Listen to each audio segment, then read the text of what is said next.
All right. Well, my name is Mike Alden. We are here in Blue Vase Studios, and I always say how excited I am. I am super, super excited for my next guest. My next guest, his name is Dave Asprey. He is the founder of Bulletproof Coffee.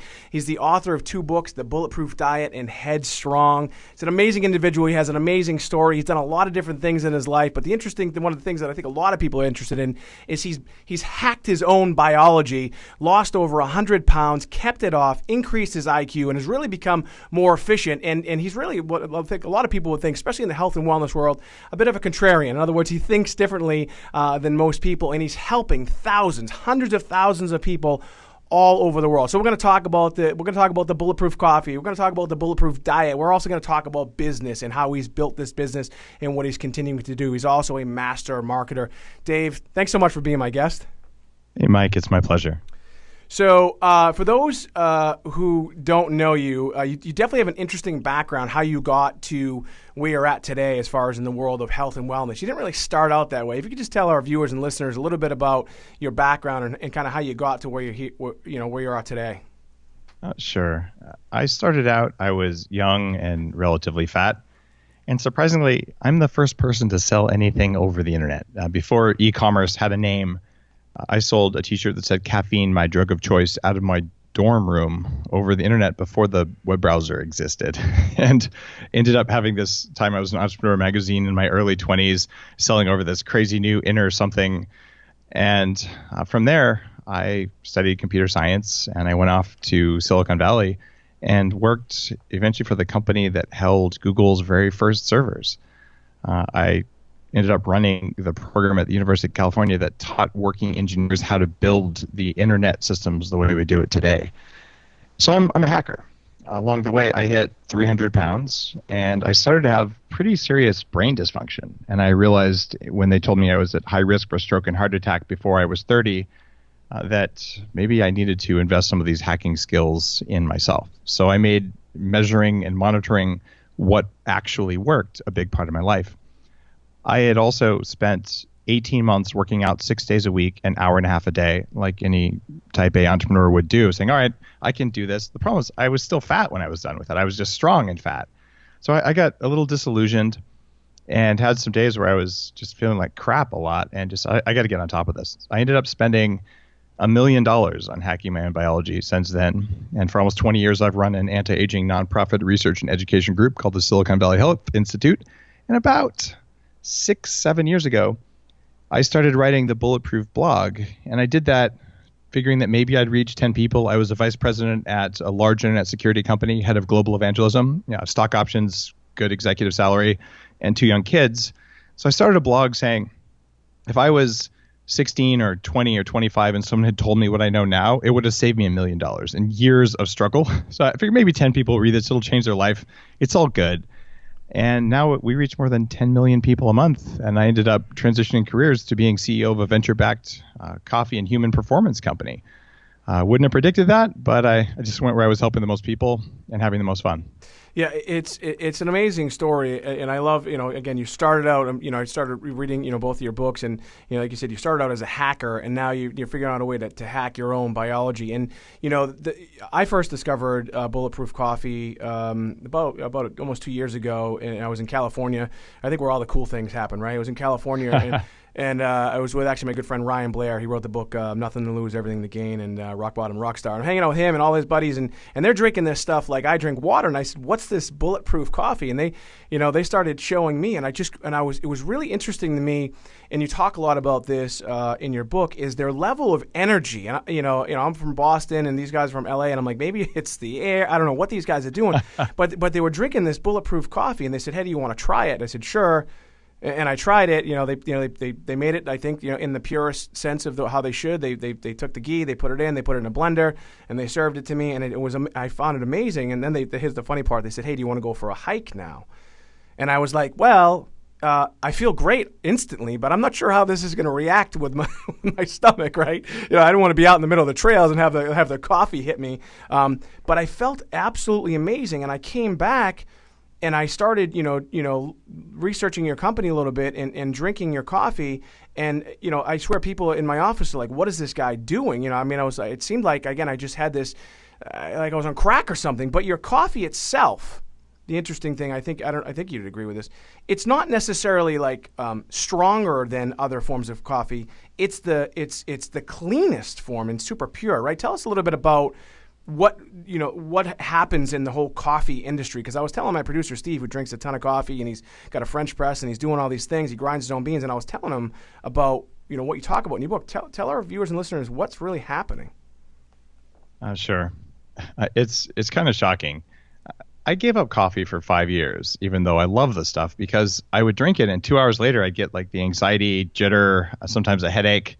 And I just realized, maybe I'm allergic to coffee and maybe there's something wrong. And after that, I finally said, I'm going to have a cup of coffee. And I went and I got the best coffee I could find. And I drank it and I felt so good and I loved it. I said, yes, I'm cured. The next day I got another high-end cup of coffee and I felt the same feelings. And I just thought to myself, wait a minute, it's not me. It's what's in my cup. So I started going in on the research on agriculture and biochemistry on coffee, and I found some pretty disturbing things.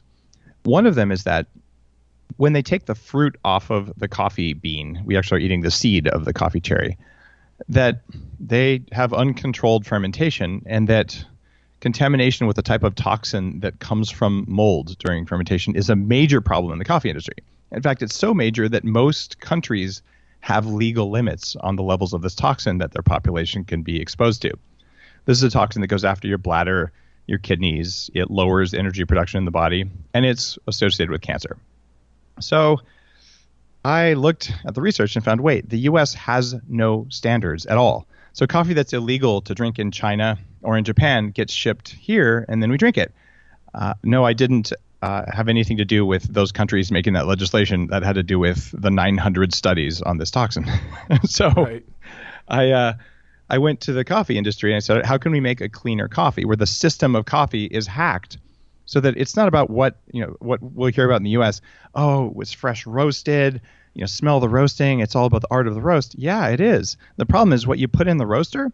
If it's got those toxins, the heat doesn't destroy the toxin. It'll kill a mold spore, but it won't kill the poison that was already made. So now the Bulletproof coffee beans are lab tested for 27 toxins, and we've installed infrastructure in Guatemala and in Colombia in order to change how green coffee is made so that it meets these ultra pure standards that exceed any government standard out there.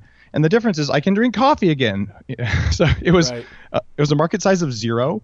I thought maybe like 20 other people will care, but if I'm going to spend $10,000 lab testing coffee and doing all this work, maybe I can share the cost with a few other people. So I put it up on the website, and it turns out people really like how they feel without the jitter and the crankiness and the crash and even the sugar cravings that come from drinking coffee that's contaminated and illegal to sell in another country. Yeah, and it's crazy to me when you think about China and all their challenges, especially with their lack of quality control and so many different things. They have standards, but here in the United States, we don't have standards. Right? Does that make it? So when I was reading, again, when I'm reading your book, it started to. I mean, it blew my mind. I mean, I've been drinking your coffee now again for about a year and a half. I honestly didn't spend a lot of time researching. I just liked how it tasted and I liked how it felt. Now, here's the thing, too, that I think that a lot of people have, and I've had trouble. I mean, I'm in the health and wellness world. We sell dietary supplements. You talk a lot about the different supplements and what to take and what not to take in your books. But this part, I think a lot of people have a hard time understanding from a palatability standpoint, from a health and wellness standpoint. A big component of the Bulletproof coffee experience involves putting butter in the coffee. Explain that. Oh, sure. There's 2 ingredients that go into Bulletproof coffee aside from the clean coffee beans. One of them is butter, and the other one is another type of flavorless oil called brain octane oil that increases the energy in your brain. And people say, why would I put oil in my coffee? But if you take a step back, when you put cream in your coffee or milk, you're putting milk fat plus some other stuff that's in milk. And unfortunately, when you dig into the biochemistry, when you put milk protein into your coffee, the milk protein sticks to the antioxidants that are naturally present in coffee. They're called polyphenols. And when it sticks to those, your body can't use them. So if you read a study that says coffee is good for you, put milk in it and coffee isn't so good for you. But if you put just fat in there, it is good for you. So it's the same fat you had before. And when you brew the coffee, pour it in a blender when it's hot, add the butter, add the brain octane, and you blend it, it tastes like a creamy, delicious latte. It does not taste buttery. It does not taste greasy. It has a head of foam, and it is an amazing experience. But more importantly, because you're getting all the good stuff that's in the coffee without having protein in there that sticks to the good stuff and keeps you from absorbing it, you actually feel different when you drink it. It has a profound difference in how you feel and your hunger levels. And the brain octane oil actually increases the level of a fat burning molecule called a ketone. You've heard of the keto diet and all that. I was going to ask you about that. It's a shortcut to get into a mild form of ketosis that helps you with hunger suppression.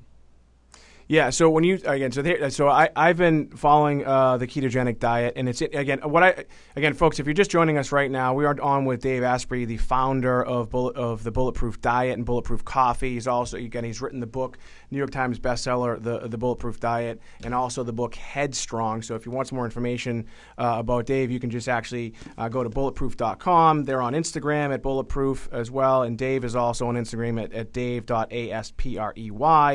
Also on Twitter at Bulletproof Exec, and he's also on Facebook at Bulletproof Exec. So if you want more information about the Bulletproof Diet, which really, I think a lot of people think that it's just kind of happened, right? But it's been some time since people started to learn a little bit about it. But this whole concept of increasing, your fat intake in order to turn your body into a fat burning machine is I think for almost everybody counterintuitive. You do a great job in your book kind of explaining it. But tell us a little bit about that and the theory behind it. And before you do, I just want to give you some credit, because I'm reading your book and I know that you come from a technology background, but you do an amazing job of distilling, the science down to someone, like me that can actually understand it. Well, thanks, Mike. And that didn't come naturally to me. Teaching for 5 years at the University of California made a difference in that. But I've been head of global evangelism for companies in the tech business, like really complex tech, like security and cloud computing, where it's my job to do that for things that are not quite as complex as the human body. So I feel like I spent 15 years preparing myself to be able to talk about mitochondrial biology in a way that's absorbable. And partly I don't understand it until I get it down to that level. So the act for me of writing the book locks it into my brain in a different way, so I can use it whenever I'm on stage or just whenever I'm figuring out what to put on my plate. And the idea of eating fat makes a lot of sense, because if you think about it, one thing that everyone wants is more energy, right? Well, what do you use to measure energy? You use calories to measure energy. So the idea that we're going to eat a bowl of raw kale, which has 50 calories, and somehow we're going to feel energetic from that, it doesn't make any sense. Right. So fat is like a high octane fuel. It actually has more energy in it. If you can teach your body to metabolize fat the way I describe in Headstrong and in the Bulletproof Diet, it's like having a car that runs on crappy gasoline and then suddenly having a car that is optimized to run on racing gas. Like, okay, I can go faster. Like, I start faster and everything works better. That's what happened to me. The reason I could lose all that weight is that now my body can burn fat as easily as it can burn sugar. Most people listening right now, they eat many times a day and they always have carbs present. So the body's like, yeah, I'll eat sugar, no problem. The problem is that is a problem. You want metabolic flexibility. And that's one of the reasons that the Bulletproof Diet teaches you. Don't eat the foods that make you weak. And there's foods that make everyone weak. And there's some foods that make just you weak, based on your own individual profile, and you can figure out what those are. And then you go from there into eating foods that have more energy and teaching the body to be in fat burning mode some of the time and carb burning mode some of the time. And when you have that level of flexibility, suddenly if you find that you are going to skip a meal, you don't feel like you're going to die, and that your body can always have energy. And it's really liberating to just realize that a third of the racing thoughts in your head come from what's going to be on my plate next. And when those racing thoughts go away because your body just has enough energy, because you eat enough fat, because you feel satisfied all the time, it changes things. But the trick here, and this is something I want everyone listening to really understand, not all fat works. If you're doing pork rinds, corn oil, soybean oil, margarine, it doesn't work. It has to be undamaged fat and the right types of fat. And I would offer, just as a gift, if you don't want to get Headstrong or the Bulletproof Diet, you can get sort of the outline for the Bulletproof Diet on a one-page infographic. It's called the Bulletproof Diet Roadmap. If you go to bulletproof.com, search for Roadmap, you can download it, print it out, no cost. And this just tells you on one page, hey, these are the fats that are really good for you. These are the fats that are kind of okay. And these are the fats you shouldn't touch. And if you eat more of the right kinds of fats, you cut out the sugar and the corn syrup and the processed foods, you're well on your way. Add a little brain octane in your Bulletproof coffee, and all of a sudden your body's in that fat burning mode already. And then suddenly your cravings go down when you're burning fat. Again, as I'm listening to you, even for someone like me that's read your book, I've read the science, and it's working, for me as well. It just, do you have groups that just violently disagree with you, and they say things like, boy, this is going to increase their cholesterol level, triglycerides, heart disease, all these things. I mean, conventional science, what we call conventional science, probably violently disagrees with you, right? Well, it turns out if you look on the back of the Bulletproof Diet, you'll find, of course, there are lots of people who are saying, oh, fat makes you fat. There's cholesterol in food. But if you look on the back of the book, there's quotes from the director of functional medicine from the Cleveland Clinic, like top tier medical doctors, brain doctors who are endorsing the Bulletproof Diet. And even on Bulletproof Radio, my podcast, there's huge numbers of physicians who listen to it. So what's happening here is there's a cabal of probably 20 1970s era very vocal physicians who are still walking around telling you to eat wheat bran, twigs, zero fat, and whole grains. And all of them look like their skin's about to fall off because that's what happens when you don't get adequate fat. And none of them are particularly happy people, unfortunately, because that's also what happens when you're chronically deprived of the fats that make your cell membranes in the body. So you see, in fact, the diet that killed Steve Jobs was one of those extreme diets. The problem is that if you go online and you look at the people who are thriving, who are talking about this, if you look at your friends who just lost 20 or 40 pounds and are happy and don't gain it back, they're all eating more fat. So it doesn't matter how often someone takes a 40-year-old research, which is what the American Heart Association just did when they said, oh, coconut oil is bad for you. They ignored all research after 1974 in order to make their point. Right. But the new research is in. Like, this stuff works, and you can see it work in a week. And when you look at blood levels, which is something I do, anyone who goes on the Bulletproof Diet, anyone might be a big thing. There might be some weird genetic things, but the vast, vast, vast majority of people who go on this and cut their carbs will see their triglycerides drop. It's very predictable. Triglycerides come from eating too much sugar. The Bulletproof Diet is don't eat sugar, and particularly don't eat fructose. So triglycerides drop. Cholesterol may go up, may go down, but the kind of cholesterol that usually goes up is the good kind called HDL. And more importantly, the stuff that really causes every kind of disease, not just heart disease, which is inflammation. The diet's designed to help your inflammation go down. So if you drop your inflammation, it doesn't really matter where your cholesterol is.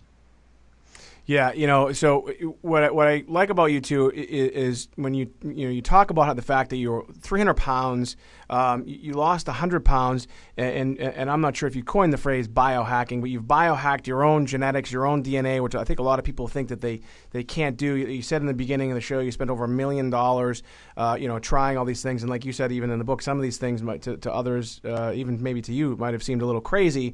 Some of the things you did, but you really kind of figured it out. But the science part of it, though, to me is interesting, and I love how you kind of call out some of these scientists. Where like almost what you just did is when a lot of these research studies are produced, because again we're both kind of in the same world of health and wellness and selling supplements and things like this. They produce studies that they know are going to be swayed one way or the other, and they don't use specific sources and things like that. Like right when you talked about the benefits of coffee in your book, and there's studies that go one way or the other. Usually the ones that go the way that that they shouldn't. It's because they're using coffee with toxins in them, right? You follow what I'm saying? It's totally true. If you take coffee that contains these mold toxins, especially something called OTA, which is ochratoxin A. And this is the one that's regulated by all these countries. And you put that in your body, it causes stress on the kidneys and bladder, and then it makes you have to pee. People say coffee is a diuretic. It turns out coffee with mold that attacks your kidneys is certainly a diuretic. But caffeine itself is an extremely weak diuretic. And the difference is pretty profound. Just when you get into the biology of this, when you realize that this toxin is shown in multiple studies to lower your body's ability to make energy in the power plants of the cells called mitochondria, you realize that, all right, every day you actually do tens of thousands of things that affect your performance. And the whole point of the Bulletproof lifestyle is, look, do less of the stuff that makes you weak. Do that first. And then if you have time and energy, do more of the stuff that makes you strong. The typical lifestyle thing is like, let's do more of what makes us strong. But it's easier to set down the heavy thing you're carrying around without knowing it than it is to learn to carry even more weight. So it's just a very practical hacker sort of perspective. Like maybe we could save energy first and then add energy. Yeah, it's again, it's somewhat counterintuitive. Again, if you're listening right now, if you haven't picked up Dave's book, his first book, a New York Times bestseller, The Bulletproof Diet, it's available everywhere. You go to Amazon, Books A Million, Barnes and Noble. Again, it's called The Bulletproof Diet. I'm gonna show it right here. I know we're having some video technical difficulties on Facebook, but we are filming here in studio. So for those who do see this, again, it's Bulletproof Diet, and also his latest book, Headstrong. Again, if you'd like some more information about Dave and his company, you can go to bulletproof.com.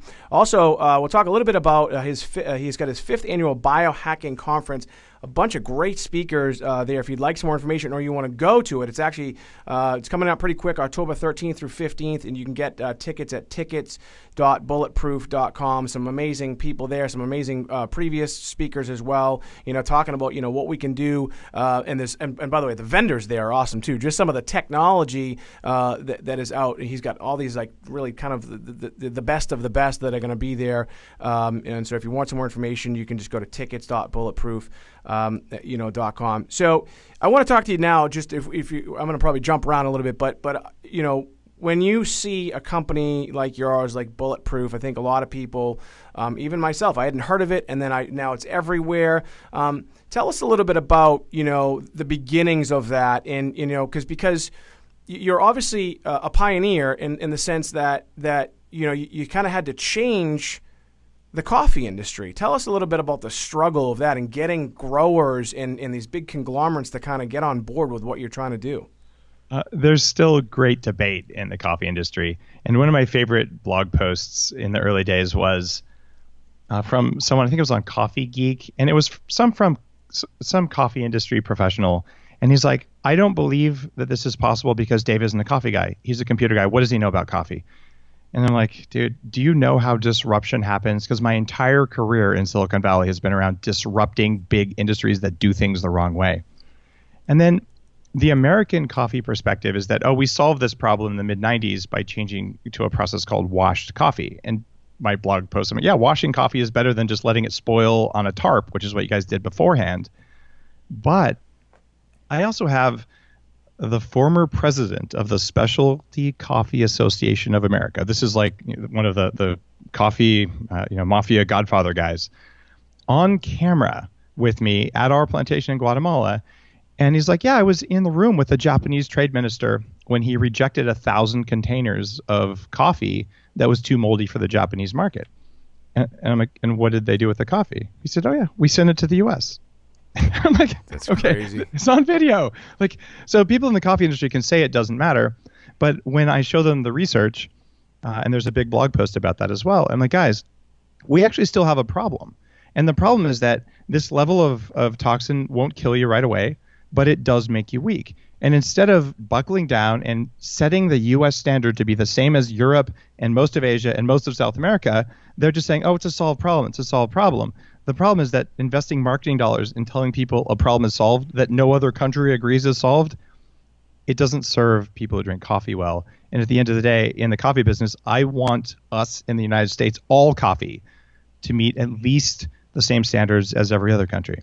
To do anything otherwise affects national healthcare costs, and it affects how we feel and how we treat each other every day. I mean, I look forward to the day when I feel safe walking into any coffee shop and drinking coffee. Right now, when I drink most coffee, I get the symptoms of anxiety and jitter, and there's stuff that made me quit drinking coffee before. I don't like that. Right, yeah, and I don't think anybody does. And you talk again about that. I mean, we've all experienced it. If you like that initial kind of high, so to speak, and then you crash, and then you're going back for more, and then you talk in your book about how, and you just mentioned earlier about how it's your insulin starts to spike, and your body just gets all out of whack because of the toxins that are in the coffee. So are you Are you now trying to push for legislation? Are you trying to work with the FDA or the EPA as well to even work on USDA maybe as far as the standards and the parts per? First of all, I think parts per billion of anything is ridiculous. You know what I mean? Like I don't feel as though that there should be a parts per billion of some sort of neurotoxin in my water, but there is, right? That doesn't make sense to me. But are you working on trying to get it so that it is fairly regulated? I am working on that, and part of this is just making people aware of it. And it seems only fair that we ought to have standards as good as the rest of the world. And the argument that, well, that level of toxin is safe and just don't worry about it. Well, there's a reason I have 900 studies about this toxin on my website. And the truth is it's not safe. In fact, I would like to offer a gift for listeners. I did a documentary on toxic mold, not in coffee. In fact, we barely mention coffee. It's about water damage in buildings after floods or water leaks. Toxic mold causes billions of dollars in healthcare costs, and it completely turns on all sorts of weird diseases that people just feel helpless about. It's one of the reasons I weigh 300 pounds. I was living in a bedroom that had toxic mold behind the drywall. So the movie is called Moldy, and it's at moldymovie.com. And after the floods, I put it up for free for people to watch. So if you want to spend an hour learning how important mold in the world is for your biology, I've got 12 of the world's top doctors, including guys you've heard of, and 12 people like you and me who lived in moldy houses and were completely incapacitated and then came back. And the idea here is, look, are you going to die if you drink a cup of moldy coffee that gives you joint pain? No, you're absolutely not going to die. Is your life going to be amazing that day? Probably not. I want all of our lives to be amazing because when we feel good, we're nicer to each other. So this parts per billion, you're never going to get down to parts per trillion or eliminate all toxins from everything, and it's not a reasonable goal. But the reason the levels are set at 5 parts per billion is because that's where it matters. In fact, I would argue that's still too high. Yeah, again, when I think about, when people, when you look at, the USDA or even the EPA's website, and when they think about the certain acceptable levels of toxins, some of them, haven't been used since like World War II, are still in our water supply.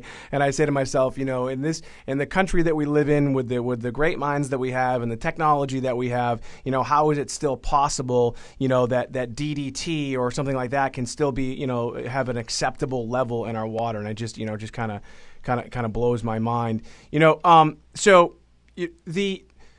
want to just jump back again to the kind of the eating aspect of the Bulletproof Diet. You, in your book, again, it's somewhat counterintuitive, I think, to most people. You're not a proponent of fruit. Now, you would say to yourself, I say to myself, I'm reading this and I'm like, wow, I love to have watermelon and an apple, and I think you say an apple a day keeps the doctor paid or something like that, and grapes and all these other things that make you, it's just like, these are all good things for me. But you in your book lay it out and you say it's not. Tell us a little bit about that, because some people might think you're crazy. Not me, but some people. A lot of people might think I'm crazy, and then they try it for a week, and then they say, I haven't felt like this in a very long time. I want more. Here's what's going on. We've been taught to say fruit and veg as if it's a single word. But fruit and vegetables have very different components, and they do different things in the body. And I actually let my kids eat fruit. They eat a piece of fruit once a day. And fruit has a few vitamins and some polyphenols and things in it that are good for you. But fruit is full of fructose. Fructose raises triglycerides. That raises uric acid that's associated with gout, which is a huge problem. And it just breaks my heart when I see these fat people like I used to be and like I used to do saying, I'm going to be so healthy. Let me put, a cup of peaches, a banana, and, a bunch of other berries and maybe some honey in my smoothie, and I'll make it low fat, maybe a little scoop of some sort of weird plant protein powder that's full of irritants. And I'll just grind that up and I'll drink it and congratulate myself on being a good person. And at 10 a.m., my willpower's gone. I'm starving. And then I eat the bran muffin that I told myself I wasn't going to eat, or more likely a bagel or a croissant. And then I keep gaining weight, exactly like I lived my life. Here's the deal. Fruit is dessert. That's just what it is. Am I telling you never eat dessert? No. Is fruit better than cake? Yes. Is fruit better than broccoli? They're not even in the same ballpark.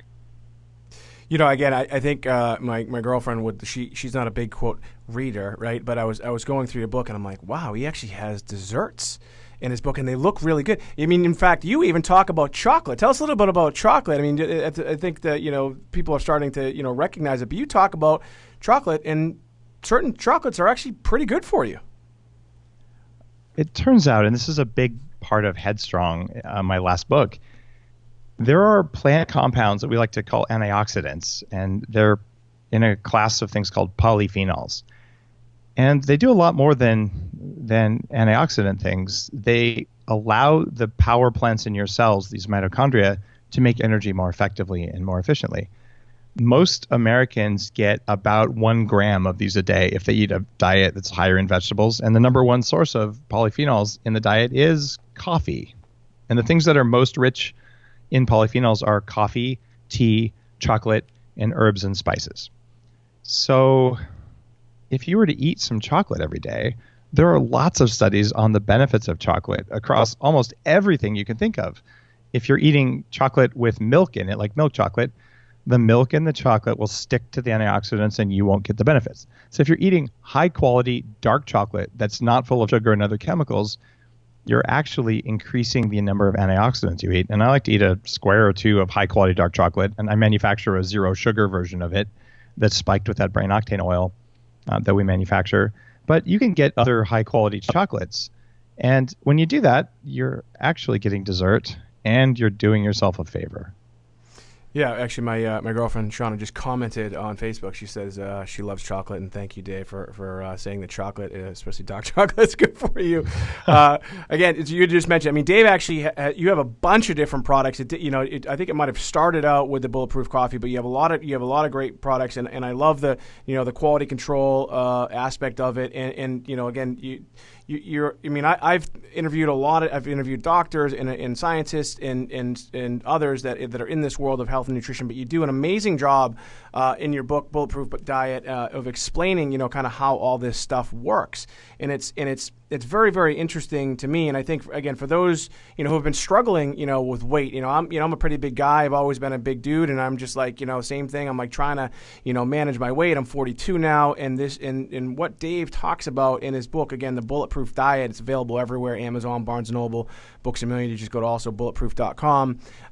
It's really, really interesting, and it's working, like you said, for not thousands, probably hundreds of thousands, if not millions of people all over the world. And it's kind of really flipping the script, so to speak, on the world of health and nutrition, because what he's talking about isn't what we were taught, right? I mean, we weren't taught this when we were younger. It's like, okay, so eat, you talk about the scientist in there that held back his own research about, eat a low-fat diet, and, eat lean meats and a balanced diet, and you'll be fine. But that doesn't work for people.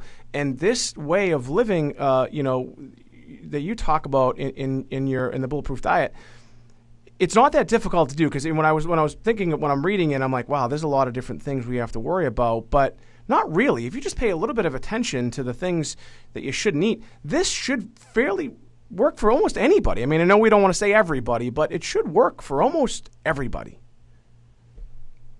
I like to think it works for almost everyone, and there are a few people with genetic abnormalities or people who don't have gallbladders who need to make modifications for it.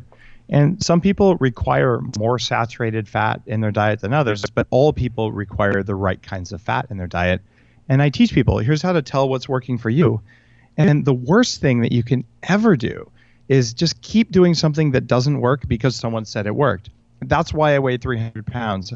An hour and a half a day in the gym, 6 days a week for 18 months. And the whole time I'm like, if only I could work out harder and I could eat less. If it's about me, I'm just failing, I'm weak. And at a certain point, I'm like, wait a minute.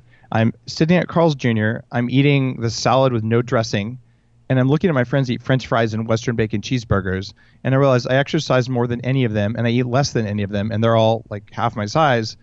Like, wait, it's not me. It's the technique. So even if you're doing Bulletproof and you need to modify it, yeah, have less butter, have more butter. Maybe you need more carbs than the average person. Just do it at the right time of day and don't eat high fructose corn syrup as your carbs. That algorithm is like, do less of what makes you weak. If you're going to, quote, cheat, don't go out and have that cheat day thing where you have your pizza and beer and everything that causes cravings for days and inflammation. Have a day where you eat a lot of carbs. And yeah, you are not going to be on a high fat, low carb diet that day, but you didn't go out and just load up on crap. And it's that idea that you're always on a diet.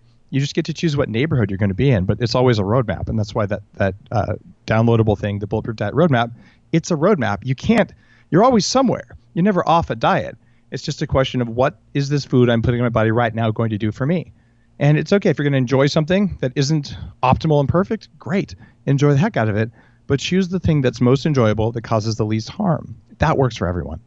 Yeah, and you know, as I'm listening to you speak, and I wrote down a few things, and one of the top things I wrote is this biohacking, idea, this concept, and that's what you did with yourself. But we're all different, right? And so I think you even talk about if you're a woman and you're over 40 and you're overweight, then maybe you should have more of the butter, or if you're this, then maybe you should try something a little bit differently. I think, for me, again, I don't know, maybe it's just because I'm getting older, I'm starting to notice the big overarching kind of theme of your book is pay attention to how you feel, right? When you're eating something, see how you feel and see if that's working for you. That is the most important thing you can do. We've been taught to just think we're weak. Like if it's not working for me, it's because I didn't try hard enough. It's because I'm not good enough. It's because I lacked willpower.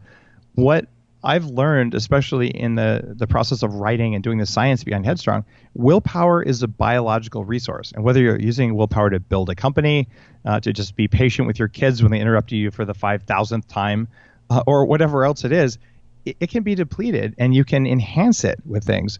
So if you do something and you don't feel good afterwards, one of two things is going on. One is you challenge yourself and it made you tired, so you're getting stronger, or you just challenge yourself in a way that doesn't make you get stronger, in which case, if you don't feel good most of the time, try something different, even if what you're doing is supposed to work. It's not working. That's the fact. And it's not that you're weak.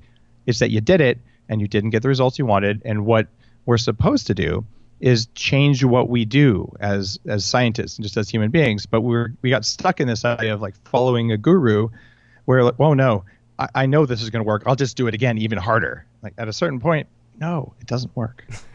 I really want to reiterate what you said, and especially in the book when I read that. And so many people, especially when the multi-billion-dollar diet industry, when something doesn't work for them, they give up, they revert back to their old ways, and it's usually worse. And whatever they lost, they probably add another 20% of what they lost before, and it just continues this vicious cycle.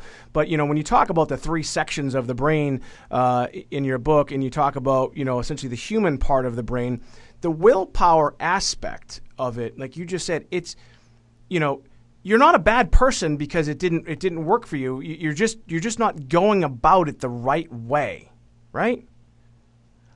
In fact, I spent so much time with that I'm a bad person, that voice in my head, and I've hacked that out using neurofeedback and just learning to be kind and grateful even with myself. And it turns out that makes you a better entrepreneur when you do that. But the idea of that voice in your head says you're not good enough, you're weak, it's because you didn't try hard enough, it's because you failed. Those are mostly lies. The only thing that happened is you did something and you didn't get the result you wanted. And that's data. And that means, funny enough, just try something else, but without the judgment. And when you take that mindset, it's so much easier. It's a lot less work, and you'll find it makes you a happier, more successful human at everything you do. Yeah, again, I want to just really stress what Dave is saying. Look, if you're doing something, okay, if you're following the Bulletproof Diet, and maybe you follow it to a T and it's not working the way you want it to, well, modify it a little bit, okay? We are all, and we should all be our own scientists and start to think a little bit about, really how you feel, and rather than just living our lives and saying, man, this isn't working, I feel like crap, and his book, it's really, really inspiring. Again, he was 300 pounds, he's lost over 100 pounds, he developed abs, he increased his IQ, and he's also a pretty wealthy guy, so he was able to kind of play with a lot of stuff. But you don't need to be. It's really not that difficult. And you, Dave, you talked about it. I was actually vegan for a little while. It didn't work for me. Me too. I know, that's right. I had massive inflammation, and people said, "Well, that doesn't make any sense. You're vegan." And after reading your book, I'm like, "Well, it does make sense because maybe some of the things, the nuts I was eating, because they had, I think you call them mycotoxins, and the beans I was eating were causing, this crazy inflammation."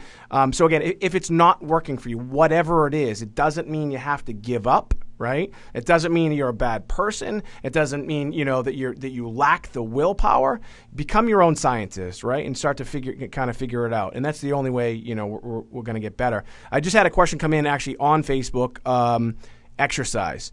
Tell us a little bit about what you recommend for exercise, because I think a lot of people want to know, because you talk about you don't have to exercise that much, and it's lose a pound a day, don't exercise. Government officials are going crazy saying this is total craziness. Tell us a little bit about exercise.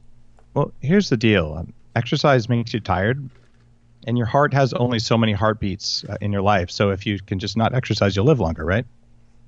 I don't know. I think that Sorry. to me, I'm hold on a second. Let's what? What did he Sorry. Hold on a second. So I've been going to the gym since I was 13 years old, trying to live longer, and the cardio. I was just on the bike for an hour today, reading your book, and wasn't I doing myself good? You're just draining your life away. No, I'm totally kidding, and I'm sure someone will take that soundbite out of context and say I'm insane. But here's the deal. That was a joke. Right. There's two kinds of exercise that are shown in multiple studies, kind of two clusters of studies around. Pardon me for one sec. That are shown to make you cough. Right? Yeah, so we've lost. He just dropped dead on. No, there we go. Yeah, sorry about that. Exercising too much. So what these two kinds of exercise, and this is really in Headstrong, is where I write like the science behind it, and the recommendations are in the Bulletproof Diet as well. One of them is that if you go for a walk for 20 minutes or more per day, that not a run, not to the gym, just a walk, and you do this most days of the week, that is going to recharge and regenerate the mitochondria, these power plants in your cells that are responsible for every thought you have, every move you make, like everything. Just a 20-minute walk. And then once or maybe twice a week, you do something really hard for a very brief period of time. And the two sort of clusters of exercise there, one of them is you sprint for 90 seconds like a tiger's chasing you. Then you lay down on your back and pant like you're going to die for about a minute or two. Then you get up and you do it again. Do that 3 or 4 times once a week. It's totally unpleasant. It'll take less than 15 minutes. And that sends a signal to your mitochondria that says, if you couldn't hack that, you need to die and be replaced by a younger, stronger mitochondria. Or you can lift really heavy things once a week. And again, for less than 15 minutes. So if you do some squats, do some push-ups, do some pull-ups, and very basic exercises like that, a bench press kind of thing, that's enough. You just need to do it heavy and until failure. That sends a different signal to get stronger. If you do those two things, you can walk around with good cardiovascular conditioning and with good muscle mass, and you spent a grand total of like a half hour, 45 minutes in the entire week, maybe even less, and you went for a walk every day for 20 minutes, and you could be on the phone when you do that if you want to. The side benefit of going for a walk is that if you take off your sunglasses and wear short sleeves, you'll actually get some sunshine, which has its own effect on increasing your energy levels. So again, I agree with you in everything you're saying, but people in the health and fitness world must, again, violently disagree with some of the things you're saying, right? You have to be facing crazy opposition, like saying, really, this is all you need to do. So you're saying if someone's, someone who needs to lose weight, they follow the Bulletproof Diet, only have to exercise just really a little bit, and it's going to work for them? It doesn't make sense, Dave. And there are some people who say, well, that this can't possibly work. But I've had world champion powerlifters on Bulletproof Radio, endurance athletes, Olympic medalists. And here's the deal. I am not a world champion powerlifter. And if that's who you want to be, you are going to have a different exercise program. And the guy I'm talking about there, Mark Bell, real well-known guy, I mean, he could bench press me and probably, crush me into a ball of paper. And that's cool, right? He's going to work out a lot more than I do. Right. But what I'm talking about is, look, I'm the CEO of a venture-backed company with almost $30 million raised. I'm a dad and a husband. I'm a New York Times bestselling author, and I have a Webby award-winning podcast. Those are 4 different full-time jobs. So I'm not going to be a triathlete. I'm not going to be one of those professional athletes. And if you are going to be one of those, you need a lot more sleep and you need a lot less stress from the other parts of your life. But the vast majority of the people listening to the show, they are not professional athletes. So yes, you might want to exercise a lot more. In fact, there's tons of CrossFitters who are my friends, people who use Bulletproof Coffee to get extra energy. And my message there is, look, do what you love. And if you love exercising every day, do it, but be aware it's going to change your fuel requirements and it's going to change your sleep requirements. The more you exercise, the more you need to recover. And by focusing on recovering like a professional athlete, everyone benefits. And focusing on the minimum effective exercise to get the power plants in your cells working, to age less quickly, that's where you start. And if you like doing other stuff, you want to play soccer, play soccer. You like going on long bike rides, go on long bike rides. I'm not saying it's bad for you. I'm just saying for a lot of us, we have a commute, we have families, we're busy. This is what works with very high return on very little effort and time. Yeah, it makes a lot of sense. I know we don't have a lot of time left, but in a second, I do want to ask you about your 2-week plan that's in the Bulletproof Diet. Again, folks, if you just started listening now or you've been listening for a little while and you want some more information about Dave Asprey, you can just go to bulletproof.com. They not only have coffee, but they have a whole host of supplements that can help you from every aspect of your life you can imagine. His book, I read these books and I get jealous. I've written a few books myself, and I tell you, this book is so well written. He really does a great job of distilling the science and being able to understand it. And he puts together truly a roadmap for what you really need in order to live a healthier life. I want to talk to him in a second about his 2-week plan. So again, if you want some more information, you can find his book everywhere. Also, he has his 5th annual Biohacking conference. It's coming up this October 13th through 15th. I know tickets are going pretty quick. If you want some more information, you want to go. If you're in the California area, if you want to go out to California and check it out, there's some amazing speakers there. There's vendors there with some of the most cutting-edge technology, not only in the world of health and wellness, but also just in the world of tech. You can just go to tickets.bulletproof.com. You can find Dave on Instagram at dave.asprey as well, or also on Twitter, Bulletproof Exec, and also same thing on Facebook. Dave, I know we don't have a lot of time left. I would love to just keep you on for like the next 2 hours and then talk to you about the business side of it, because I'm really fascinated about how you've grown the business. You've raised $30 million. You're doing these things. Like you said, you get the number one health related podcast. But there's only so much time, right? So, and especially the people listening, I think they're probably more interested in the weight loss stuff. So, you have a 2-week plan in the Bulletproof Diet. I got to be honest, I didn't get a chance to really get too deep into Headstrong. You say that in 2 weeks you can essentially kind of biohack yourself and really kind of start to change. Tell us a little bit about that without giving kind of everything away. And can people really do it in 2 weeks? You're not going to lose 100 pounds in 2 weeks. Can you lose up to a pound a day? Yeah. In fact, anytime you cut carbs, most people are carrying 7 pounds of water weight. And when you switch to fat burning mode, you can do it. A lot of people have heard now of the keto diet or the ketogenic diet. And I was one of the early proponents of this, at least in the current incarnation of it. It turns out it was invented about the year I was born by Robert Atkins. But what's different is that usually you feel like crap when you try to do this. And the hack here is Bulletproof Coffee. So people use this to just feel good while they're switching to a diet that has far less sugar, because they're increasing levels of another kind of fuel in their blood. So the idea is you don't want to suffer, you don't want to apply willpower, and you eat in such a way that you're actually satisfied. And when the time comes where you would have had a voice in your head that says, eat the cookie, you just don't get the voice in your head. So you don't want the cookie. And that's when you know you're doing it right.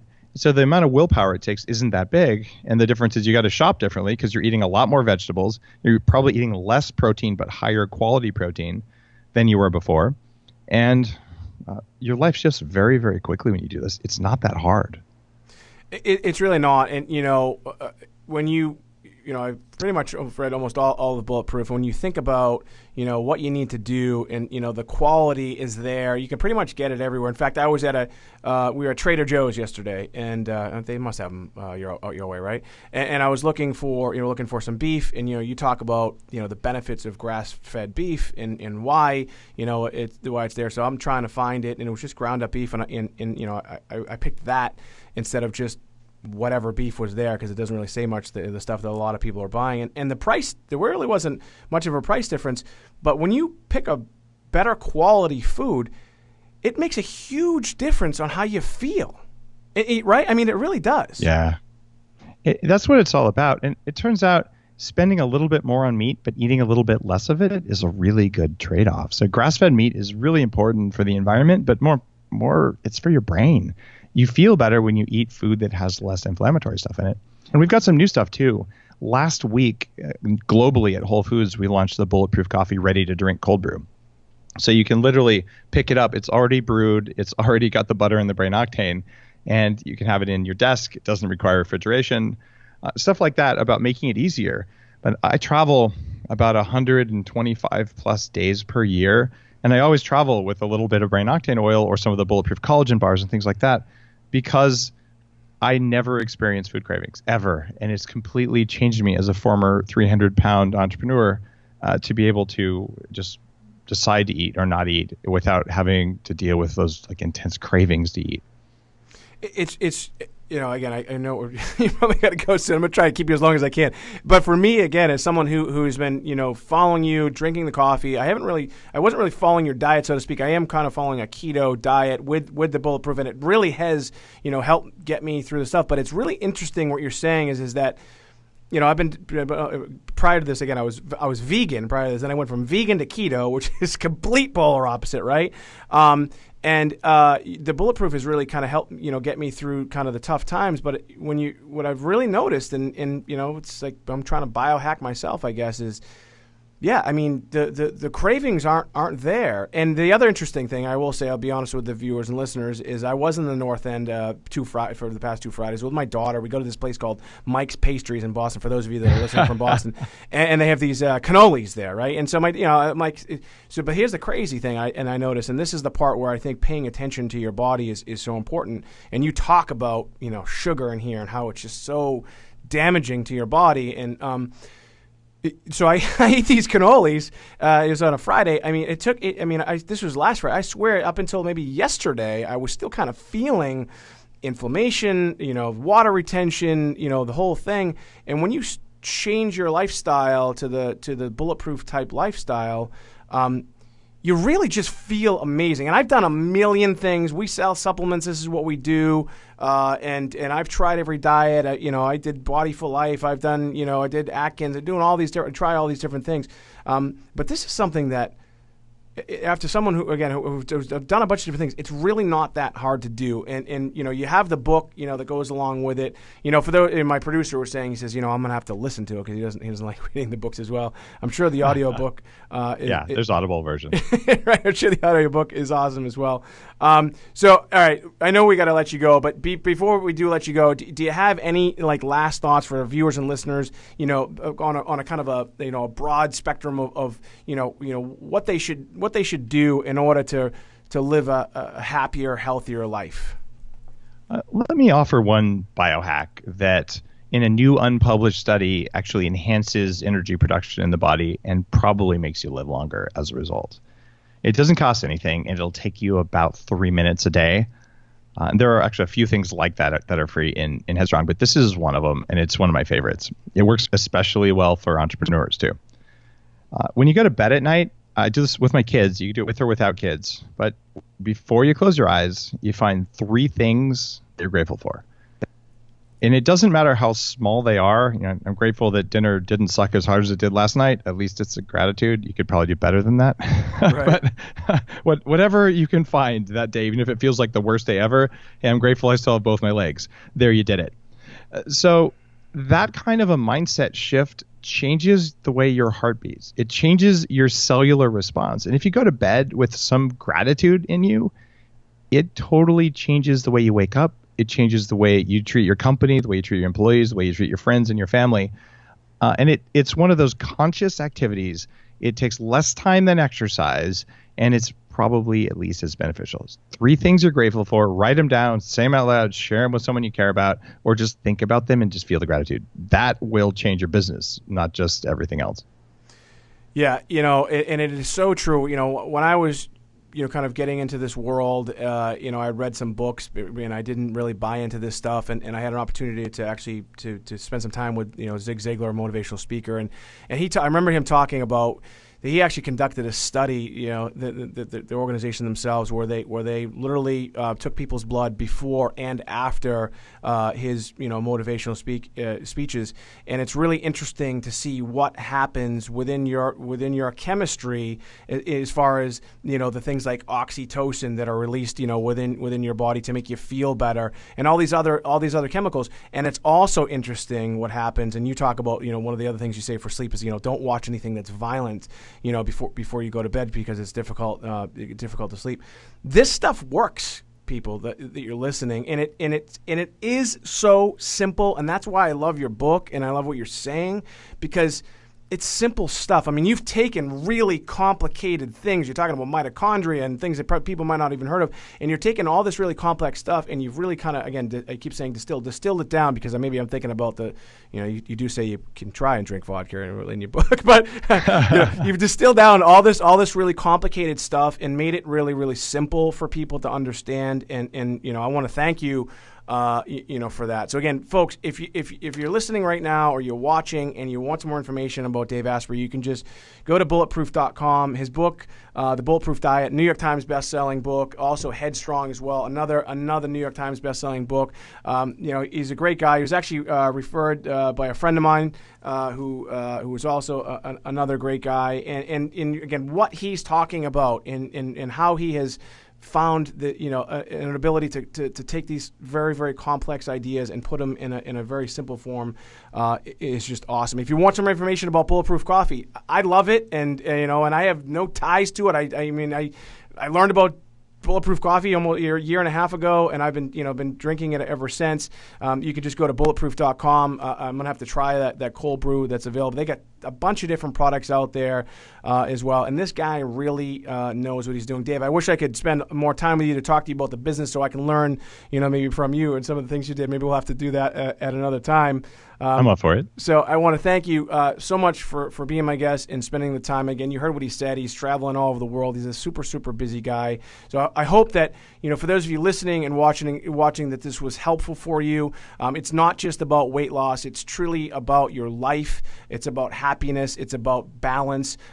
Dave also does have a podcast. It's the #1 health-related podcast. It's called, what's it called? Bulletproof Radio. Bulletproof Radio. You can find that on iTunes and everywhere else.